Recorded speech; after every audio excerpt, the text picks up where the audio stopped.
नमस्कार दोस्तों, मैं हूं दीपक सिंह दैनिक स्टेट समाचार से। आखिर औरतें क्यों नहीं खुलने देना चाहती वाइन शॉप्स को? क्योंकि जगह जगह हंगामे हो रहे हैं, जगह जगह ज़्यादा औरतें जो हैं वो ज़्यादा आगे दिखती हैं, बुजुर्ग औरतें भी दिखती हैं। वो कह रही हैं कि हम वाइन शॉप्स नहीं खुलने देंगे। आज सुबह भी जब मैं लाइव कर रहा था तो मैंने कहा कि शायद इन पुरुषों ने औरतों को बहुत ज़्यादा प्रताड़ित किया है। नशे करके ना जाने उनको किस तरह से मारते हैं, ये घर में जाके क्या हंगामे करते हैं। तो अब औरतें जो हैं वो जाग उठी हैं और वो कहती हैं कि हम वाइन शॉप्स नहीं खुलने देंगे। लेकिन एक और समस्या है इन औरतों को, लाइट ही नहीं आ रही है। इतनी ज़्यादा गर्मी है, टेम्परेचर जो है 43-44 पहुंच गया है। और ये औरतें सोचे घर में कैसे रह रही होंगी। इन बिजली डिपार्टमेंट वालों से कोई पूछे कि भाई आप तो बड़ी बड़ी बातें कर रहे थे, अभी तो थोड़ा सा टेम्परेचर क्या बढ़ा, आपके सारे ट्रांसफार्मर जल गए हैं, कोई लाइट नहीं आ रही है। या फिर कुंडियां लोगों ने पहले जैसी डाल रखी हैं, लाइटें अलग से ले रहे हैं। तो ये कुछ समस्याएं हैं, लेकिन ज़्यादा प्रेफर करेंगे कि वाइन शॉप्स को लेकर ये औरतें जिस तरह से हंगामे कर रही हैं, कह रही हैं कि वाइन शॉप्स नहीं खुलने देंगे, इस पर चर्चा करेंगे। चर्चा करने के लिए हमारे साथ हैं अनीता चांदपुरी, जो वुमेन विंग की प्रधान हैं लोक जनशक्ति पार्टी की। मैम, आपका बहुत बहुत स्वागत है। Thank you. अच्छा, मैं ये जानना चाह रहा हूँ, ये औरतें जो हैं, आपको क्या लग रहा है क्यों इतने ज़्यादा प्रदर्शन कर रही हैं और वो कह रही हैं कि हम वाइन शॉप्स नहीं खुलने देंगे? देखिए दीपक जी, अगर आज औरत रोड पे आई है, औरतें रोडों पे आ रही हैं वाइन शॉप्स बंद करने के लिए, वाइन शॉप्स नहीं खुलने दे रही हैं, ये बहुत अच्छी बात है। क्योंकि ये जो शराब की लत से अगर सबसे ज़्यादा कोई भी मतलब वर्ग परेशान है वो औरतें हैं। अब आप बोलेंगे क्यों औरतें कैसे परेशान हैं? डोमेस्टिक वायलेंस की शिकार औरतें जब होती हैं, उसके पीछे जो होता है शराब होती है। जब पुरुष शराब पी के आते हैं, घर में गाली गलौज करते हैं, घर में मारपीट करते हैं, क्योंकि वो नशा करके आए होते हैं, उन्होंने शराब पी होती है, उनको तब होश नहीं होती है कि वो क्या कर रहे हैं, वो किस प्रकार अपनी जो उनकी बीवी होती है, उनके बच्चे होते हैं, उनकी फैमिली मेम्बर्स होते हैं, उनके साथ मारपीट करते हैं, यहाँ तक कि उनका जो घर का सामान भी होता है वो भी इस शराब की लत में बिक जाता है।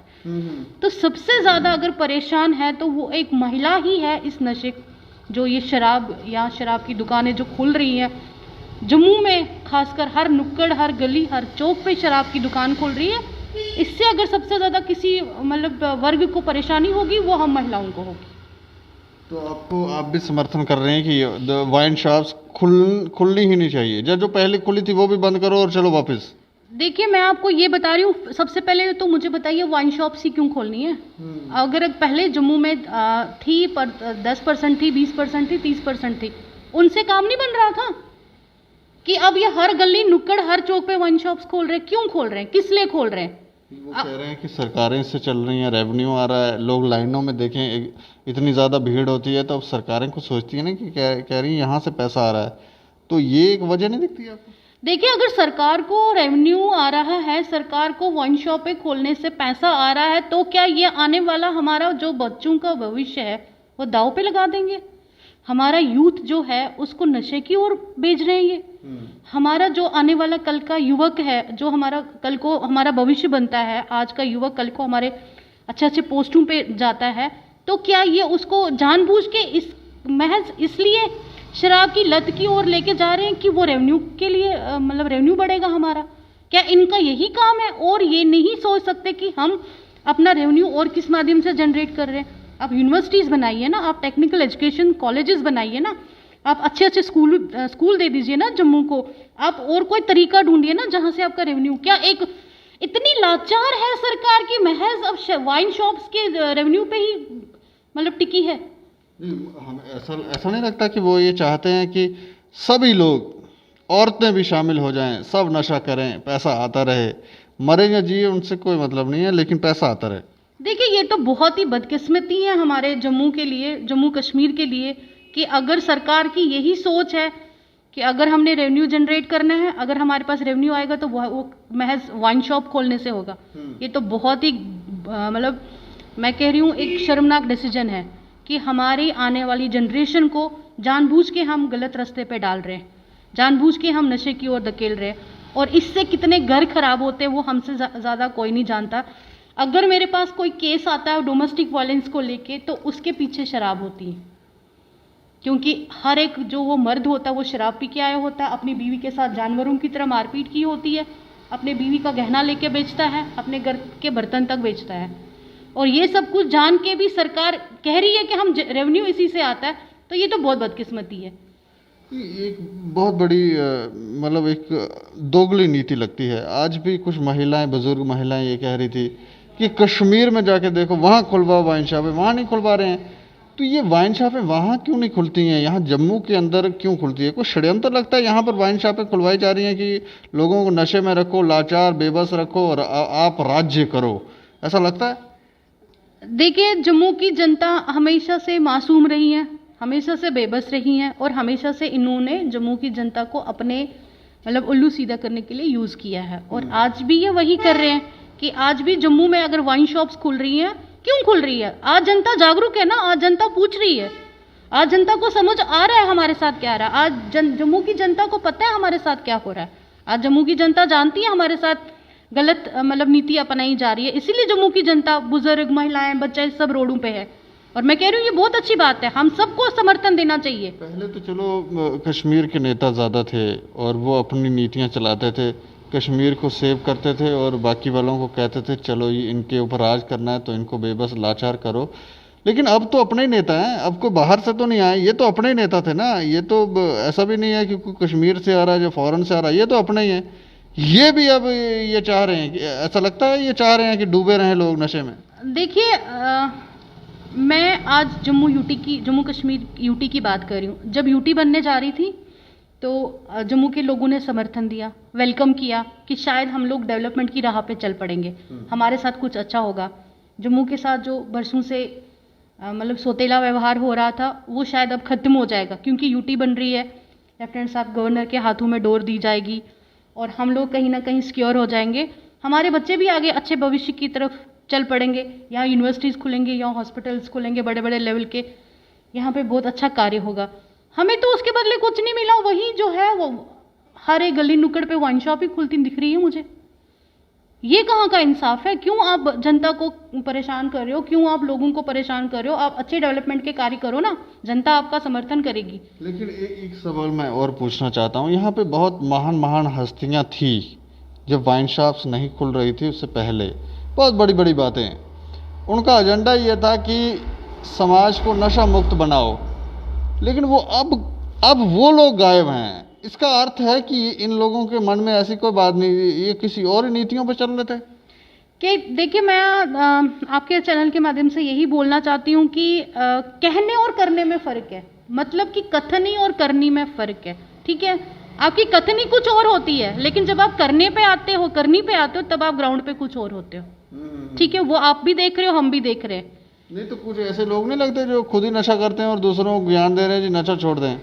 तो वही तो मैं कह रही हूँ ना, कथनी और करनी की फर्क में बोल रही हूँ ना। आपके चैनल के माध्यम से कथनी में कुछ और बोलेंगे, जब फिर करनी पे आते हैं तो कुछ और करते हैं। जैसे अभी आपने बोला कि सरकार कह रही है वाइन शॉपों से हमारा रेवेन्यू जनरेट हो रहा है। कौन सा रेवेन्यू जनरेट होगा? आप तो पूरी एक हमारी पीढ़ी को नशे में धकेल रहे हो। कौन सा वो उनकी मतलब उस टाइम ये उनकी कथनी है कि रेवेन्यू जनरेट होगा। करनी भी यही कर रहे हैं कि हर एक नुक्कड़ पे वाइन शॉप्स खोल रहे हैं, और बड़े बड़े लोग भी मतलब आज चुप है। जो कल तक यही बोल रहे थे कि ऐसा कुछ नहीं होगा, हम वाइन शॉप्स खोलने नहीं दे रहे, आज सब चुप है। आज कोई नहीं दिख रहा है इन लोगों का समर्थन करने के लिए रोड पे कि वाइन शॉप्स नहीं खुलनी चाहिए। सब अपनी अपनी जगह शांत है, सब ने चुप्पी साधी हुई है। इसका तो यही मतलब है ना कि ये सब कुछ कथनी और करनी में फर्क है। वैसे नॉर्मली देखा जाए तो इतने बड़े हमारे इतने सारे नेता हैं जो बड़ी बड़ी बातें करते थे, वो भी ग्राउंड पे दिख नहीं रहे हैं। उसका कोई विशेष कारण दिख रहा है? तो मैं तो वही तो आपको पहले बोल रही हूँ कि जनता को आप पहले कुछ और बोल रहे थे कि नहीं जी हम यहाँ पे वाइन शॉप्स नहीं खोलने देंगे। बड़े बड़े नेताओं की बात कर रही हूँ कि हम वाइन शॉप्स नहीं खोलने देंगे, हम जम्मू की जनता के साथ है, जम्मू के साथ नाइंसाफ़ी नहीं होने देंगे। जब हम यूटी की तरफ जा रहे थे, यूटी बनने की तरफ जा रहे थे, जम्मू के साथ नाइंसाफ़ी नहीं होने देंगे। जम्मू को उनका पूरा हक, जम्मू के वासियों को पूरा हक देंगे। जम्मू के लोगों का बहुत जो भी आज तक छीना है उनको सब कुछ मिलेगा यूटी में। अब क्या मिल रहा है? Wine shops.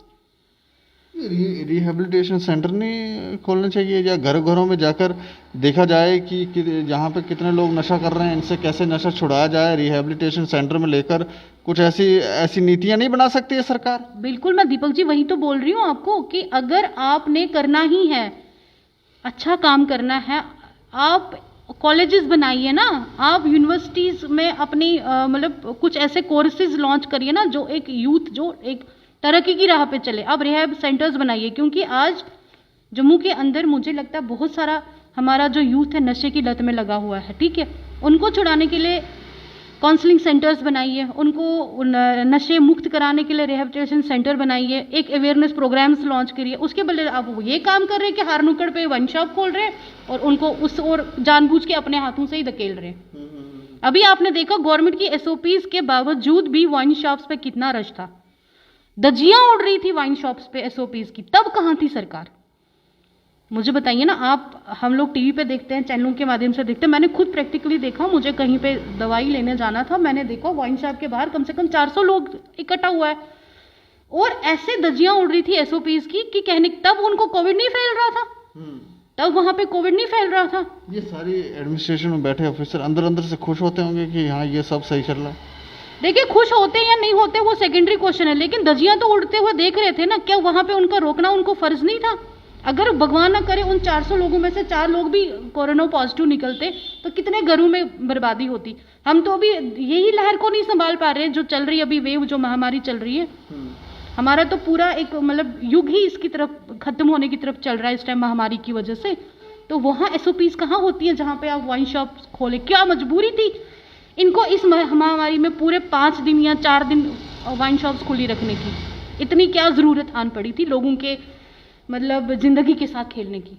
ये बहुत गलत हो रहा है हमारे साथ, बहुत गलत तरीके से ये जो भी हो रहा है हमारे यहाँ जम्मू में। वाइन शॉप्स की इतने सारे मतलब शॉप्स खुल रही हैं, हर नुक्कड़ हर गली में खुल रही है। अगर आज महिलाएं बाहर आई हैं, मेरी हर बहन आज जागरूक है, मेरी हर बहन जानती है कि कल को उनको किस प्रॉब्लम का फेस करना पड़ेगा अगर हर जगह ये वाइन शॉप्स खोली। बहुत अच्छा डिसीजन है हमारी बहनों का। मैं कह रही हूँ सब लोगों को समर्थन करना चाहिए। मैं पूरी अपनी पार्टी की तरफ से समर्थन देती हूँ इस आंदोलन का कि नहीं खुलनी चाहिए हर नुक्कड़ हर गली पे वाइन शॉप, नहीं होनी चाहिए। अंत में आपसे एक लाइन ज़रूर ये बिजली विभाग के बारे में जानना चाहूँगा। बिजली यहाँ भी बिजली है नहीं, कि कब से बिजली है नहीं? देखिए, जैसे ही हमारा टेम्परेचर हाई होने लगता है ना तो पीडीडी डिपार्टमेंट जो हमारा पीडीडी डिपार्टमेंट उनका टेम्परेचर लो होने लग जाता है। आप बोलेंगे कैसे, आप ऐसे कैसे बोल रहे हो? अभी बात करें हम जी स्मार्ट मीटर्स लगाएंगे, पहले जो डिजिटल मीटर है वो हर घर तक पहुंचाओ ना। वहाँ धांधली हो रही है। मैंने पिछले साल भी आपके चैनल के माध्यम से आवाज़ उठाई थी कि अभी भी हमारे यहाँ 35 से 40% लोग ऐसे जो उन्होंने डिजिटल मीटर नहीं लगाए, तो आप स्मार्ट मीटर्स की बात कर रहे हैं। थोड़ा सा टेम्परेचर बढ़ता नहीं, इनकी हवा पहले वो हो जाती है, जबकि ये हमारे से बिजली का बिल पूरा लेते हैं, आम जनता से बिजली का बिल पूरा लेते हैं, तो हमें फैसिलिटी क्यों नहीं देते? आप हमारा एरिया देखिए, पिछले 3 दिनों से 42-43 डिग्री टेम्परेचर बढ़ रहा है और सुबह से यहाँ पे लाइट नहीं है। एक बुजुर्ग होगा, एक बीमार होगा, कोई पेशेंट है, कोई महिला ऐसी है, बच्चा है, वो कैसे रहेगा इस टेम्परेचर में? और आप हमारे ऊपर एक और बोल रहे हैं कि अभी मैं पीछे देख रही थी, पढ़ रही थी कि 1 लाख कुछ हमारे यहाँ स्मार्ट मीटर्स, 7 लाख कुछ इंस्टॉल होंगे स्मार्ट मीटर्स। हमने क्या करना उन स्मार्ट मीटरों का जब बिजली ही नहीं है? पहले आप बेसिक नीड तो पूरी करो, पहले बिजली तो दो।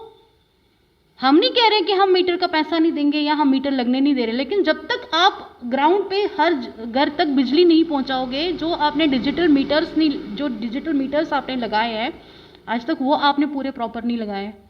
कितने यहाँ पे अभी भी लोग हैं जो कुंडियां डालते हैं, जो चोरी बिजली करते हैं। आप वहां तक पहुंचो ना पहले, फिर आप स्मार्ट मीटर की बात करो। ये चोरी करने वाले में लाइनमैन भी शामिल होते हैं, डिपार्टमेंट के बंदे शामिल होते, तभी तो ऐसा होता है ना। नहीं तो क्या आपको लगता है अगर आप डिजिटल मीटर की बात करते हैं तो डिपार्टमेंट को नहीं पता होगा हम किस घर से मीटर का बिल देते हैं और किस घर से नहीं लेते? सब कुछ पता, क्या रिकॉर्ड नहीं होगा? देखो, अगर मेरा मीटर पिछले 2 महीने से काम नहीं करेगा 2 मिनट के लिए, तो क्या बिजली के डिपार्टमेंट को नहीं पता ये मीटर जहाँ जिस घर में लगा है ये पिछले 2 महीने से काम नहीं कर रहा? सब कुछ पता होता है इनको सब कुछ पता हो, लेकिन डिपार्टमेंट के कुछ लोग अंदर से अपने सेटिंग में होते हैं ना, कैसे होगा ये? क्या कहना चाहेंगे आप इन पीडीडी डिपार्टमेंट वालों को? देखिए, पीडीडी डिपार्टमेंट को मैं इतना ही बोलना चाहती हूँ कि आप स्मार्ट मीटर्स की बात करें, आप स्मार्ट मीटर्स लगाइए, बेशक लगाइए, जनता को लेकिन फैसिलिटीज़ भी दीजिए पूरी। आप जब तक जनता को फैसिलिटी नहीं देंगे, जब तक कि अंदर की आपकी चोरी चकारी बंद नहीं होगी, तब तक आप अगर डिजिटल मीटर लगाएं या इलेक्ट्रॉनिक मीटर लगाएं या कोई भी मीटर लगाएं, जनता परेशान है, वैसे ही रहेगी जैसे पहले थी। चलिए, शुक्रिया मैम, हमसे बातचीत करने के लिए। धन्यवाद। तो हम भी कहेंगे पीडीडी डिपार्टमेंट वालों को थोड़ा सा समझे, कुंडियां डलवा रखी हैं आपने अलग अलग। ये आपके जो लाइनमैन हैं, मोहल्ले मोहल्ले में जाकर पता करो, इनसे पूछो ये कुंडियां डलती कहाँ से हैं, मीटर चल रहे हैं कि नहीं चल रहे हैं, उनका कोई इन्होंने अंदर से वायरें तो नहीं निकलवा रखी हैं, क्योंकि इनको सब पता होता है। और डिपार्टमेंट से जब भी कोई आदमी आता, पहले फ़ोन करके बोल देते हैं लोगों को कि आ रहे हैं, कुंडियां लगा दो। कुंडियां लग गई, सारी चीज़ें सही चल रही होती हैं, मीटर बिल्कुल सही फंक्शन करते हैं, और चोरी ये रुक नहीं रही। अब स्मार्ट मीटर लगा लें, कुछ कर लें, लेकिन लोग इस समय परेशान हैं। गर्मियों में लाइट नहीं आ रही है, बहुत ज़्यादा परेशानी। और दूसरा, जो महिलाएं इस समय वाइन शॉप्स नहीं खुलने के विरोध में प्रदर्शन कर रही हैं, उनको समर्थन जो है वो लोक जनशक्ति पार्टी की महिला विंग अनीता चौधरी जो प्रधान है, वो भी समर्थन कर रहे हैं और कह रहे हैं कि नहीं खुलने चाहिए वाइन शॉप्स, जो खुली हैं वो भी बंद करवाओ। और ये रिहैबिलिटेशन सेंटर में ये जो नशा करते हैं लोग, इनको सबको लेकर वहाँ पर रिहैबिलिटेशन में नशा छुड़ाया जाए, ताकि हमारा समाज जो है वो सुखद सांस ले, लोग खुश हों, महिलाएं खुश हों, और ये सब करना पड़ेगा। बाकी आप लोग अपनी राय ज़रूर रखें और देखते रहें दैनिक सवेरा समाचार। मुझे और मेरे सहयोगी अरुण को दें इजाज़त। नमस्कार।